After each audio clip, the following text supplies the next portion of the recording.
Hoje nós vamos falar de um dos livros mais importantes da literatura universal, Os Miseráveis.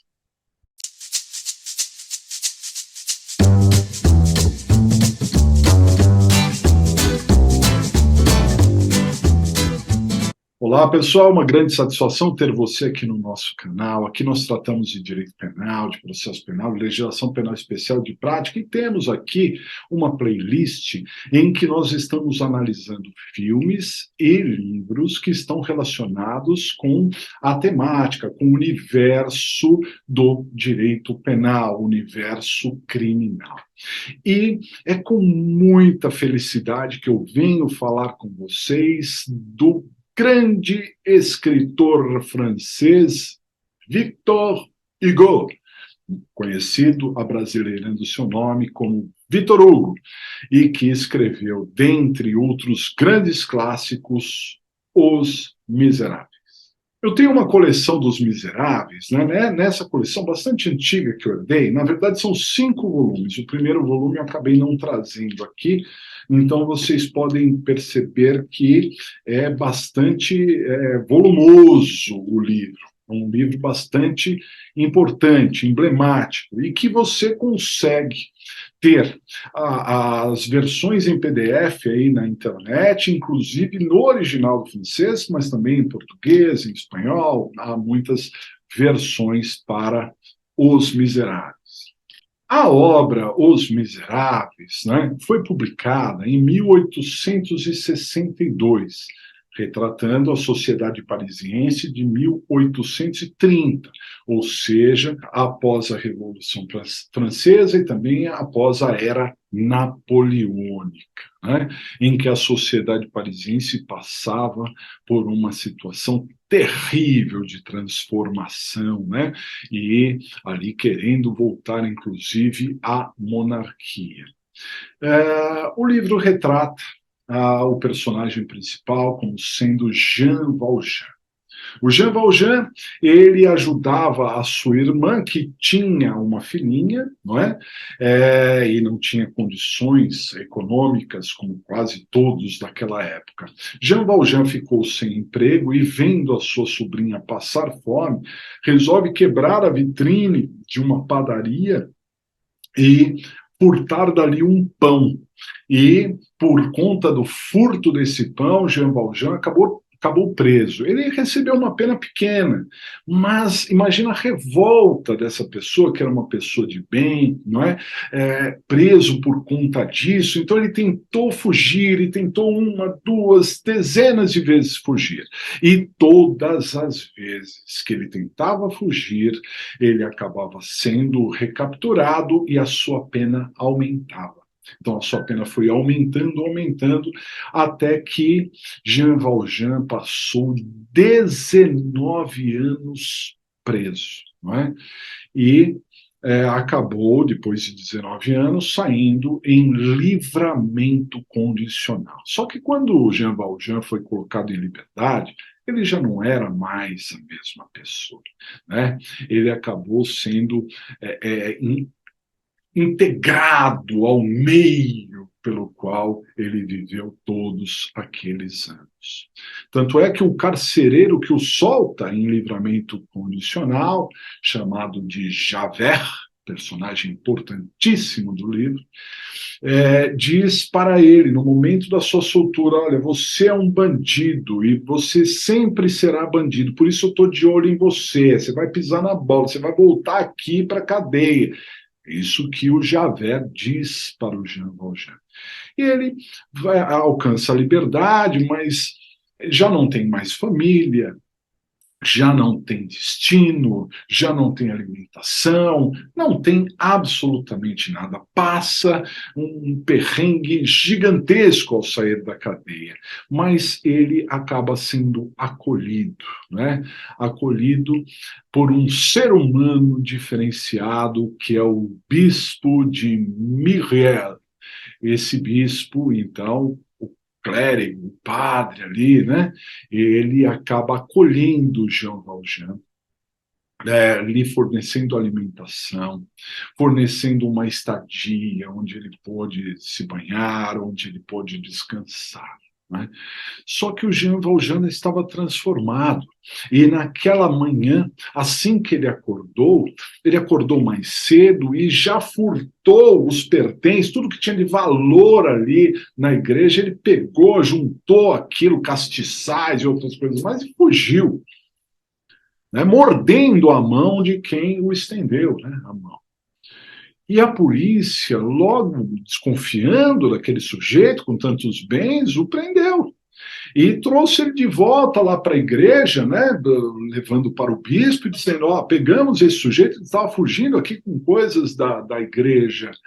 E aí o bispo diz o seguinte, recebe Jean Valjean da seguinte maneira: Jean, meu amigo, você foi embora e esqueceu de levar ainda algumas coisas que eu te dei, e pega coisas de valores ali, banhado a ouro, entrega na mão do Jean Valjean, demonstrando para todos que, na verdade, o Jean Valjean não teria furtado aquelas coisas, sim, o bispo teria dado. Todo mundo fica perplexo, a polícia fica perplexa. Ah, então ele não furtou? Não, eu que dei e tal.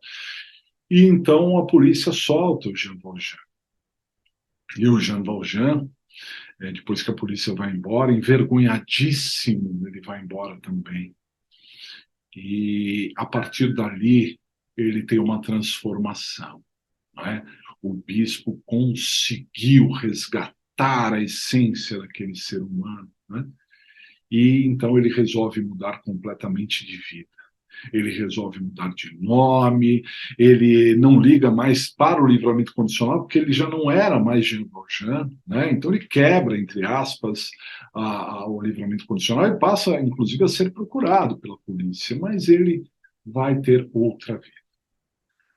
Passados alguns anos, nós encontramos Jean Valjean refeito, uma vida totalmente diferente, né? Um empresário que é amado por todos, prefeito da cidade em que ele está, lá na França, né? De tamanho reconhecimento popular, é uma outra pessoa, completamente diferente, né? E nessa altura, o carcereiro, que é o Javert, ele já se tornou o chefe da polícia. E aí ele presencia um acontecimento que nunca vai sair da cabeça dele. Ele vê um acidente em que um homem acaba ficando preso embaixo ali de uma carroça. E aí um homem pegou e levantou sozinho, com os próprios braços, aquela carroça e salvou aquele homem. Né? E o Javert tinha visto uma cena parecida com essa na época da prisão do Jean Valjean e tinha visto um único homem com uma força descomunal conseguir fazer algo parecido com aquilo. Então ele olha para aquele homem e começa a ligar os pontos e percebe que aquele homem, então, é quem ele está perseguindo por tanto tempo, ou seja, o Jean Valjean. E então, a partir dali no livro, o Javert vai perseguir o Jean Valjean, né, tudo que ele pode perseguir, né, para conseguir prendê-lo. Paralelamente a isso, a vida do Jean Valjean acaba se cruzando com a vida de Fantine.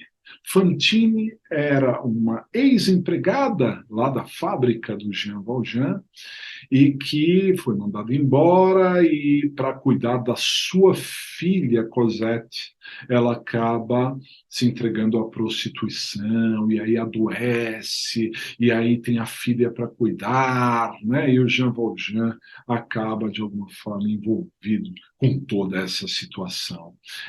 Mas eu não posso contar porque aí valeria muito a pena você seguir lendo o livro, ou mesmo, porque o livro é bastante extenso, né? Ou mesmo vocês podem também assistir um dos filmes não é? Com a temática dos Miseráveis. Os Miseráveis foram tema de muitos filmes, de montagens na Broadway, né? Peças de teatro, muito estudado, né? O livro Os Miseráveis. E o filme de 2013, né? Do diretor Tom Hopper, assim, ele deu vida a um filme maravilhoso e absolutamente estrelado, né? Nós vamos encontrar lá o Hugh Jackman, o Russell Crowe e a Anne Hathaway nos principais personagens do livro, os protagonistas do livro ali. E eles encenam de maneira maravilhosa, sensacional, né? Como eu disse, esse livro e o filme, é claro, já foi muito estudado, mas o que ressalta aos olhos, né, de Os Miseráveis, além de quem são os miseráveis, né, prisioneiros, militares, prostitutas, clérigos, estudantes, revolucionários, membros da sociedade, mendigos, além de toda essa gente retratada, também se retrata o determinismo que marca o século XIX, indicando para a sociedade do século XIX que uma pessoa jamais mudará. Não é? Como diz o dito popular, o pau que nasce torto nunca se endireita, na visão do século XIX. E assim como as pessoas não mudam, o estado de coisas jamais muda. E isso é uma crítica social gigantesca. Nós sempre nos perguntamos, né, mas por que o Javert, não é, ele tem tanta gana de prender o Jean Valjean? Por que ele persegue implacavelmente o Jean Valjean? Porque na visão do Javert, um bandido é sempre um bandido. E ele é o homem da lei. E essa é a função pela qual Deus o colocou na terra, para perseguir os bandidos. Não é? E numa icônica cena do livro e também do filme, chamada Cena das Estrelas, o Javert canta para as estrelas, de que assim como as estrelas estão sempre no mesmo lugar, ele irá encontrar e prender o bandido que sempre é bandido. Para a gente pensar, não é? Imperdível. Se você gostou dessa nossa resenha de hoje, livro e filme, deixe o seu like. Se você não é inscrito no nosso canal, se inscreva e acione o sininho para receber novas notificações. Sempre estamos tratando dessa temática aqui na nossa playlist.